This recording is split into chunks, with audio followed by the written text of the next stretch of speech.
மக்களே, உங்களோட வாழை மரத்துல இந்த மாதிரி மஞ்சள் கலர்ல எதுவும் நோய் வருதா? இது என்ன நோய்? இது எப்படி கட்டுப்படுத்துறது? இது ஏன் வருதுன்றதா இந்த வீடியோல பார்க்க போறோம். வாங்க. முகில் என்னன்னா, இந்த வாழைக்கு என்ன நோய் வந்திருக்கு? இது எப்படி காப்பாத்துறதுனா? இது பாத்தீங்க அப்படின்னா டாக்கோ இளப்புள்ளி நோய்னு சொல்லுவாங்க வாழையில. இந்த பூஞ்சான நோயை வந்து நீங்க கட்டுப்படுத்துறதுக்கு என்னன்னா, ஃபர்ஸ்ட் எடுத்த உடனே மக்கின குப்பை நிறைய வந்து வாழைக்கு போடணும். அதோட சேர்த்து ட்ரைகோடர்மா விரிடின்னு ஒரு பூஞ்சான், நன்மை செய்யக்கூடிய பூஞ்சான் இருக்கு.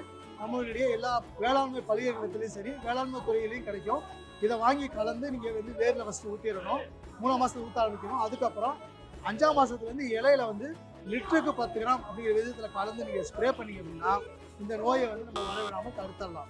சப்போஸ் வந்துருச்சு, அதிகபட்சம் வந்துருச்சுனாலும் நீங்க வந்து இயற்கையான மருந்து ஃபர்ஸ்ட் வந்து பேசிலஸ் அப்படிங்கிற ஒரு மருந்து இருக்குது. அது வந்து ஒரு நன்மை செய்யக்கூடிய பாக்டீரியா. 10 கிராம் வந்து 1 லிட்டர் தண்ணியில் கலந்து நல்லா வாழை இலை நிறைய மாதிரி நல்லா நினைச்சு காட்டுவீங்க.